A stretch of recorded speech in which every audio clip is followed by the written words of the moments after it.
Recently, Volkswagen made a huge splash with an electric box on 4 wheels. As lovely as it may be, it does not pay the bills in Wolfsburg. This does. And while it may look like the Atlas that has come before it, maybe with a nip and tuck here and there, underneath the hood, that is completely different.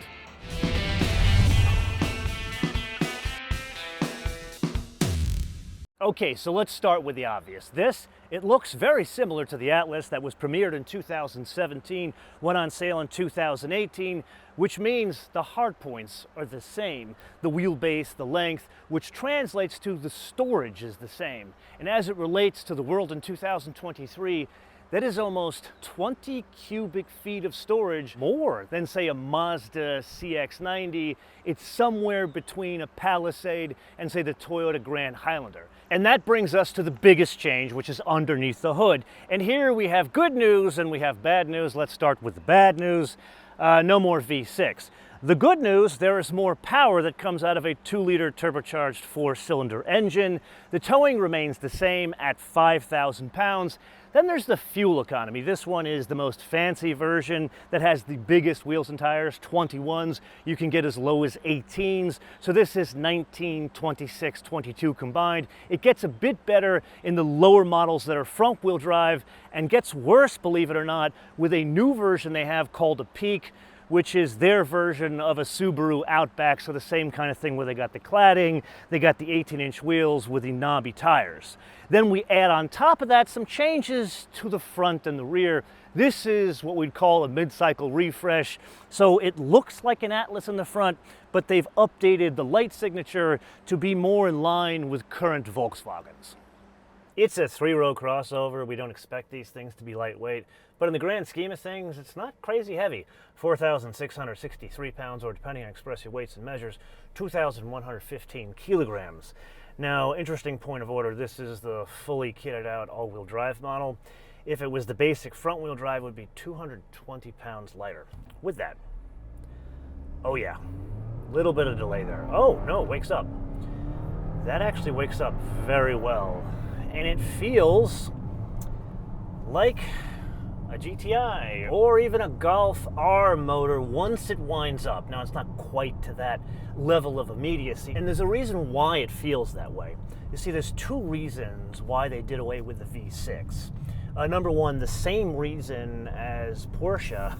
They ditched the V6 and went to a V8 and a Cayenne S. It complied with emissions throughout the world longer, so the life of the engine will be longer than, say, updating the V6. And number 2, this is a derivation of the Golf R motor. So the Volkswagen folks, they don't want to call it detuned, but it is related to the Golf R engine. And that's where the similarities with the Golf R and other performance-oriented Volkswagens kind of ends, because this now becomes a torque converter 8-speed automatic. So no dual clutch, which Volkswagen does incredibly well. And there I have to take my hat off to them, because if you think about power delivery on a spectrum, where on one side of the spectrum, you've got total efficiency. You drive something with like a CVT, and it's nothing you want to be behind the wheel, even if you have rugrats behind you. And then there's complete performance, and that's something like a Cayenne, obviously more expensive and no efficiency. This is somewhere in the middle, closer to the efficiency, but pleasant. Something you want to drive rather than something you're forced to drive.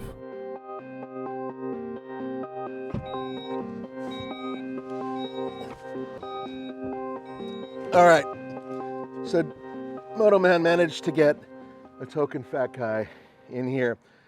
I'm probably the equivalent of 2 very large golf bags and a large cooler. That is 22 cubic feet of cargo space, not meant for anybody over 260 pounds and 6'1" to sit in. You do fortunately have a subwoofer, which feels really good on your butt crack when you're sitting in this thing. I got to tell you. And then underneath that is a spare tire, so you do have a donut. I do not recommend any human being to go back here unless you're a tiny 5-foot-tall dwarf who likes going in trunks. But how is it in the 3rd row? I bet you're asking that. What about that fat guy in the 3rd row? That's going to be some funny stuff. Yes. Why? Because This has one of the better third rows in its class. It actually can hold an adult. Now, let me quickly show you the second row here. This does slide forward, as you can see. And by sliding forward, that allows me enough room to get back there, but you can still fit an average size adult right here. Here we go. As I get in, I'm actually going to be pushing up the headrest, because if I don't, it's going to shove into the quirk of my back and push in and actually shove my spine through my chest. So I'm going to avoid that by getting in here and moving this up. Ugh! That was easy. And then bringing this down. Now, would you believe there's actually enough room for this seat to scoot back about 2 inches and I would still be relatively comfortable? Would I want to sit back here for 1,000 miles? No. 100 miles? Yeah, sure, why not? I have my own vents. There is USB-C, 2 of them here, cup holders here and there, and these little cubbies here as well. Altogether, a relatively comfortable space. Will MotoMan keep me in the back of this vehicle for the entirety of his video? It is entirely possible. So let's get something out of the way right at the top. This is a front-wheel drive based crossover. Yes, the one we're driving is all-wheel drive. Now I tell you this because it impacts the driving dynamics. It is not a Mazda, even though it has its German heritage, and we do like driving Volkswagens, even front-wheel drive Volkswagens. It would argue the driving dynamics far better than most out there because, after all, it is a Volkswagen. They tune it a certain way. There's a certain heft as it's going down this very rough road here. But here's where German heritage comes into play. There's a good balance between that and ride quality. In other words, the Rugrats sitting in the back or Grandma sitting in the way back, not going to be pushed around. There isn't a lot of pitch, squat, dive, and roll here, even going over broken pavement like that. Actually, this isn't even pavement. We're on some sort of gravel road. It's better than most. So a Touareg, it still is not, but it's not a Toyota Highlander. Yes, it is indeed that time again to play your favorite game, Mind the Options game, with today's contestant, the car that makes all the money for Volkswagen in the US, the Atlas. This one, the sport utility, meaning the one that has the square back. See what I did there? Base price for $37,725. Now there is another flavor on offer. That is the Cross Sport, and that is the one with the swoopy arse end. And unlike other Germans, that is cheaper, like in a Cayenne or Mercedes. That is usually more expensive to have less utility. This one is $1,000 cheaper at $36,725. Now that is a front-wheel drive basic car, and that comes with things like LED headlamps, but if I'm reading the tea leaves correctly, that is not the one most people will buy. The next level up at $41,665, still front-wheel drive.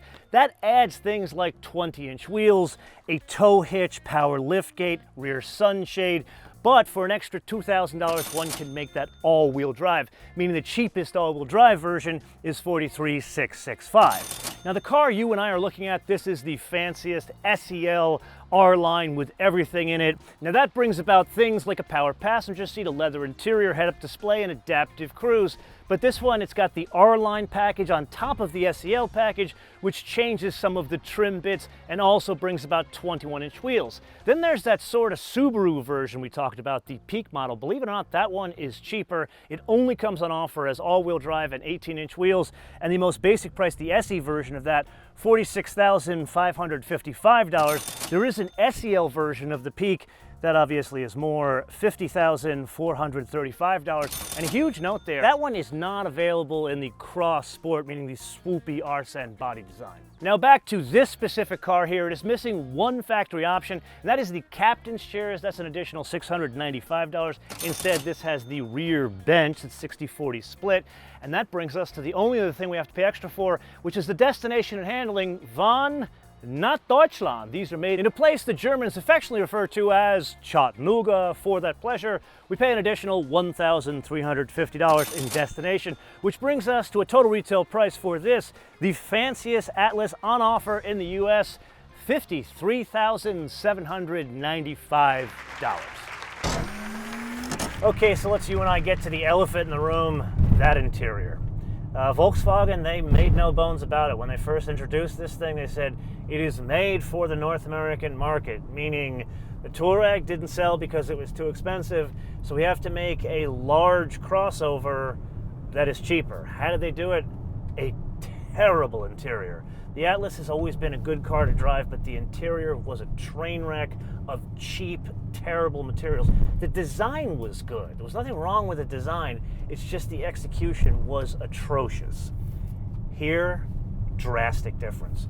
All of the materials, even on the basic one, I went in and checked out a basic one, soft touch, the tactile feel is good. They even changed some of the patterns, like this one, the fancy one, has the diamond stitch, which is really a nice touch. And they've added some nice contrast, color, and I would say almost feel to the vehicle in terms of warmth. Like, look at this one. I don't think it's real wood, but they have a couple of different types of wood trim even in lesser models. And that ethos even extends to some of the bits that are fitted as standard. Like, for example, the most basic version of one of these things comes fitted with a heated steering wheel and vented front seats as standard.